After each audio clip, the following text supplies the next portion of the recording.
Long ago, in the far-off mystical land of Donegal, there lived a couple called Nancy and Seamus. They had been together for over 40 years, so naturally there was no love left in their marriage. One day, a younger man who lived in the village, called Rory, took an interest in Nancy. Oh, Nancy, isn't it such a pity to see a fine, fit-looking woman like yourself married to that old bag of bones who's as full of pains and aches as an egg is full of meat? If you were free of Seamus, then you'd have your pick of the men in the parish. You could have the strongest man in the parish. Oh, but Seamus, he isn't going to die tomorrow, and or even 10 years from now, God help me. And sure, who would have me? Well, there's an easy fix for that. I'd have you, and you could kill him off. Oh, I wouldn't have his blood in my hands. You wouldn't need to. So Rory came up with a plan to get rid of Seamus. You see, there was a prince living in the town known as Prince Connell. Though his family had once been powerful and wealthy, they had squandered all of their money, leaving Connell living in a tumble-down kip of a house that you wouldn't make your worst enemy sleep in, but will be listed on daft.ie as spacious bedsit. Oh, Prince Connell, what a pity to see such a prestigious lord such as yourself living in a tumbled old shack like this. I know it is, but what could I do about it?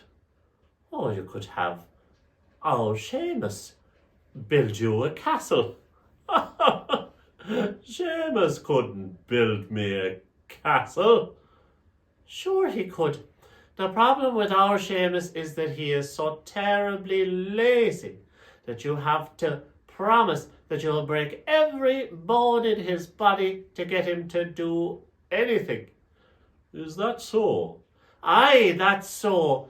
Just tell Seamus that he should have a castle built for you in 3 weeks, or you'll kill him. And so Connell went to find Seamus straight away and told him to build him a castle in 3 weeks, and if he failed, he would brutally murder him. Oh, how would I build a castle? What would I know about building a castle? Whether it was 33 years or 3 weeks, I couldn't build you a castle. I am reliably told that you are the best man and the quickest man at building a castle for miles around.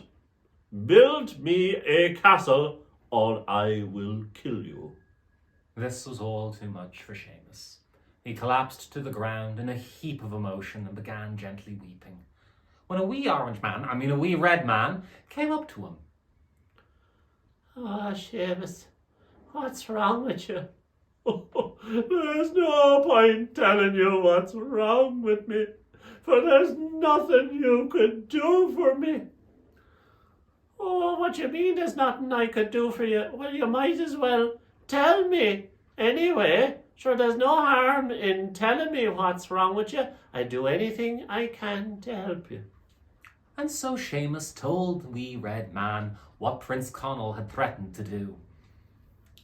I'll tell you what you'll do.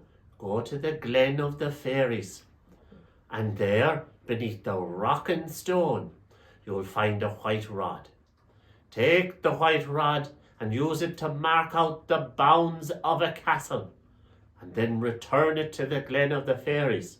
By the time you get back, the castle will be there before your eyes. The next day, just as the wee red man had said, there was a castle standing tall, much to the delight. The very next day, just as the wee red You'll man... have to start again just for him to be sitting in his car as well.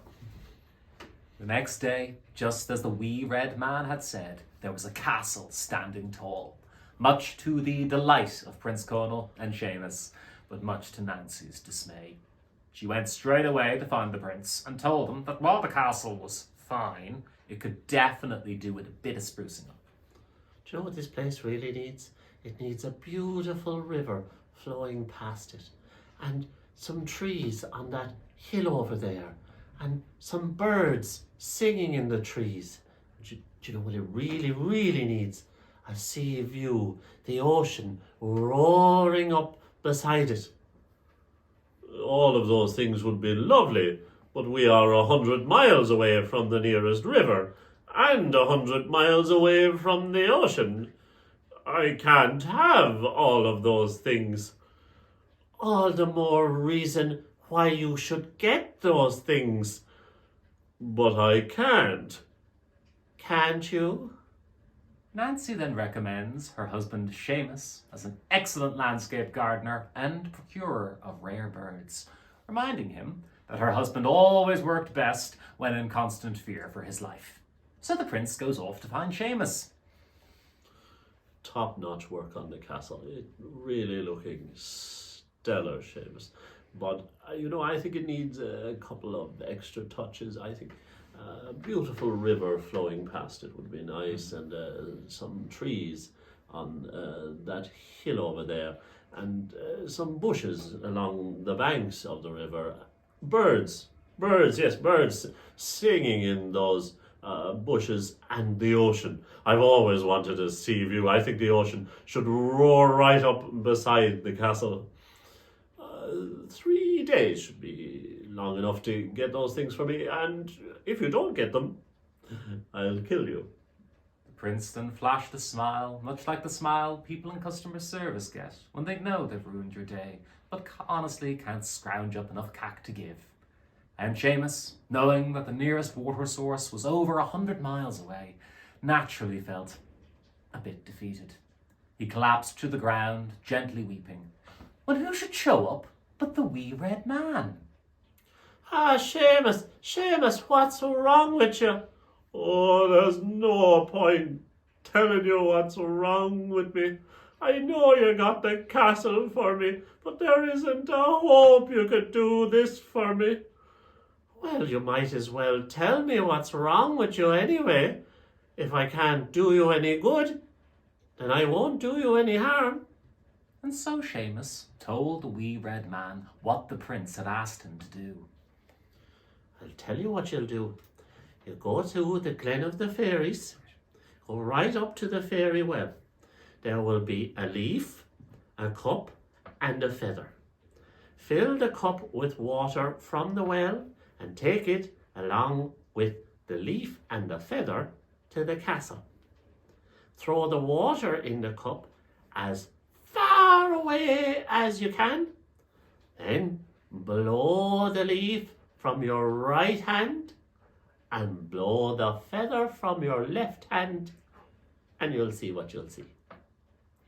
And so Seamus went off and did just as the wee red man had told him.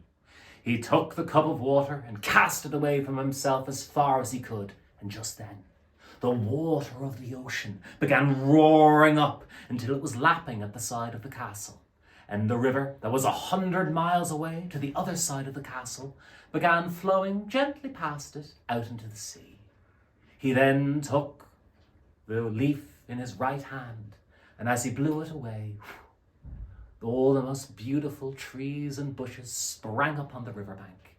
He then took a feather in his left hand, and as he blew the feather away, those trees and bushes were filled with the most beautiful, rare, and melodious birds, singing the most beautiful music you have ever heard, much like the musical stylings of Taylor Swift.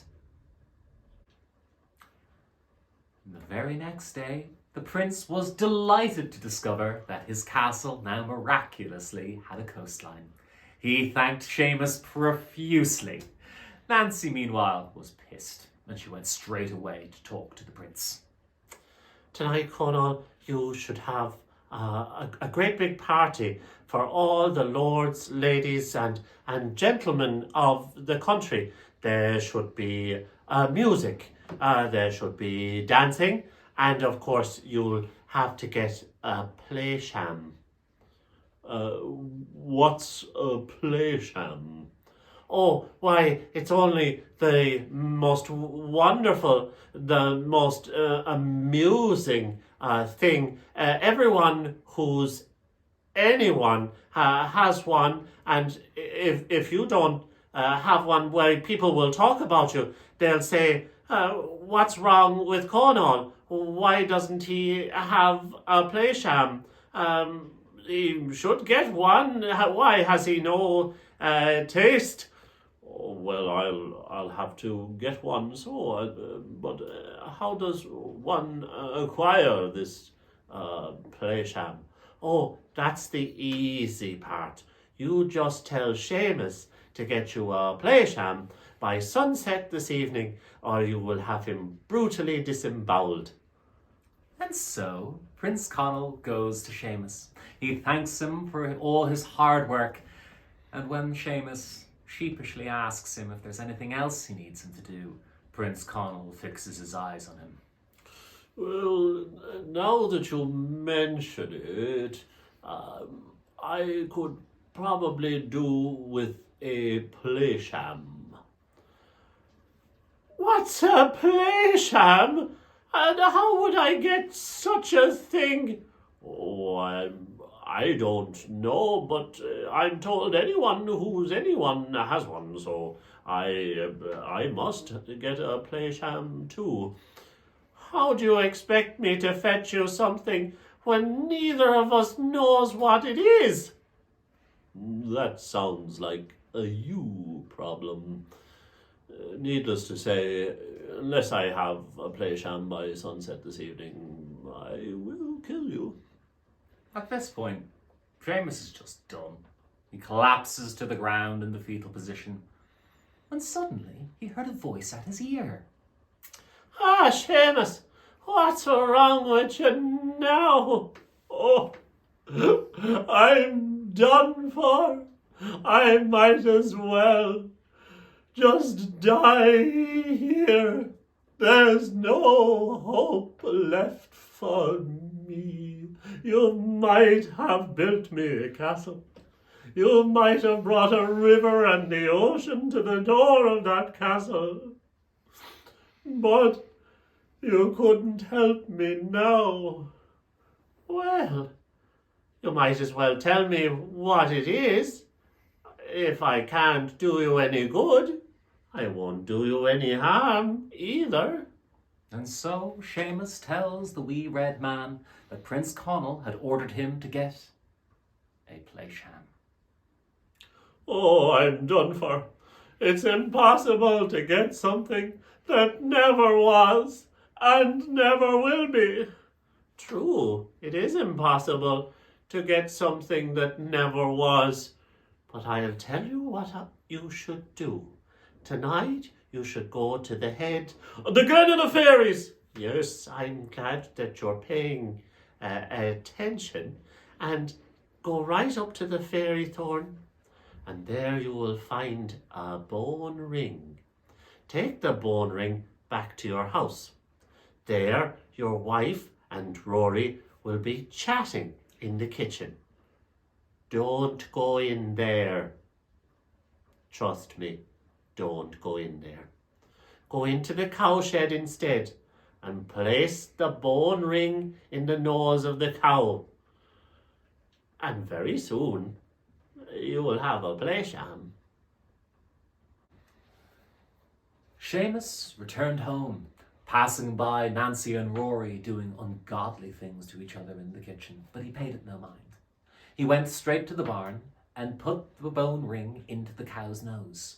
Straight away, the cow began wooing and roaring, creating such a racket that both Nancy and Rory ran out to the barn, stark naked, and Nancy goes up, putting her hands on the cow to try and calm it down.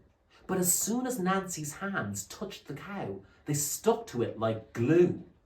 Rory, please, get me away from the cow. Rory tried to pull Nancy away from the cow, but he merely found himself stuck to her as Seamus leapt out of his hiding place. He grabbed a riding crop that was conveniently located nearby, smacked it against Rory's arse, and screamed out, Hop, hop, drive on the Plaisham. And so the cow went out of the barn, heading towards Prince Connell's castle. As they went around, both Nancy and Rory were moaning and wailing so loud that half of the village came out to see what was going on. And as they were passing by Rory's house, well, Rory's mother saw him, ran out and tried to pull him away from Nancy. And when she did, she found herself stuck to him. And then suddenly her husband came running out after her. Don't worry, dear, I'll save you. But as he tried to grab onto her, he slipped, grabbed her legs, and when he stood up, he was now wheeling his wife like some sort of human wheelbarrow. And did Seamus care? He did not, for he just screamed on. Hop, hop, drive on the Plaisham. And on the Plaisham went, until they were passing by another barn, where a farmer, watching Nancy and Rory, tied to the cow, passing by him, flipped up a shovelful of manure and threw it right at them. I'd like to interject at this point. Go ahead. Some people like to say that the farmer threw the manure out of some kind of malice. But personally, I believe he was just trying to give Nancy something to cover her décolletage. 'Twas well covered. The manure splashed across her chest. And when the farmer came to retrieve his shovel, sure didn't he stick to it, joining the Plaisham, and on they went, passing by a tailor's house. The tailor ran out, tried to separate them, but found himself caught up in the mix, and on they went passing the cobbler's house. And it just so happens that the cobbler, well, he was owed money by the tailor. As soon as he sees him at the end of the conga line, he runs out to give him the old shakedown. Where's my money, you Hamadan? And as soon as he put hands upon the tailor, he found he was stuck to him, leaving the two entwined in a rather tender embrace. And on they went, passing by the blacksmith's house. And when the blacksmith saw the tailor, with his arms around the cobbler, he ran out, crying in jealous rage, for reasons we don't really have time to explain, and tried to separate them. He got his hammer in between the tailor and the cobbler. But this did nothing, only get the blacksmith stuck to the hammer and the hammer stuck to the tailor in some sort of twisted tradesman menage a trois. And on they went. And as they were approaching the castle, they went by the large house of a gentleman. As soon as the gentleman saw the Plaisham passing by, he ran out and grabbed onto the blacksmith, trying to pull him away from the group, but found that he was stuck there. Now, the gentleman's wife was feeling very left out when she saw her husband feeling up the blacksmith, so she grabbed hold of the lot of them as well. And their children, all 9 of them, for God love her, she was a fine Catholic woman, well, they thought it was all a game. So all 9 of the children piled onto the back of the Plaisham, and at this stage, Seamus was frankly going mad with the power, and he screamed out to all, Hop, hop, drive on the Plaisham! And on it went. And as they drew closer to Connell's castle, the noise and racket they were making was so loud that Prince Connell, his ministers, his servants, in fact all the people in the house, went rushing to the window to see what was going on. Connell turns to his Prime Minister saying, won't you go out there and do something about all this? And what do you want me to do about it, sir? Don't they teach you anything about dealing with the common people these days? Use that whip over there. And so the First Minister ran out, trying to use the whip against the large party of people approaching Connell's castle. Unfortunately, as so often happens, the party whip was absolutely useless. He got caught up in the Plaisham and screamed out to his ministers to come and rescue him. As you would expect, the ministers used the opportunity of the Prime Minister's absence to lead a coup against him, and in the ensuing power struggle, all of Parliament got caught up in the Plaisham. The Plaisham drew closer to the castle now. Connell yelled to his servants to try and stop it or move it away, but it was no good, for as they ran up to the Plaisham, they too joined it, so that the Plaisham was now more than a mile long. It then crashed in through the gates of the castle. And just at that moment, it all began to tumble away and disappear. The ring rolled out of the nose of the cow. The Plaisham fell apart. Arms, legs, and I'm sure other extremities as well, flew out in all directions. As the castle disappeared, leaving behind only the small sod house that had been there before, and Prince Connell went inside of his sod house, a very sorry man. Everyone else skulked away in shame, for the whole country was laughing at them. Nancy went east, and Rory went west, and they were never heard from again. As for Seamus, well, he went back to his little cabin, where he lived, happy, alone, and contented for the rest of his days. Because with a little bit of help from the wee red man, they accomplished great things together. And I think that really is the message of why we're here today. Together, we can.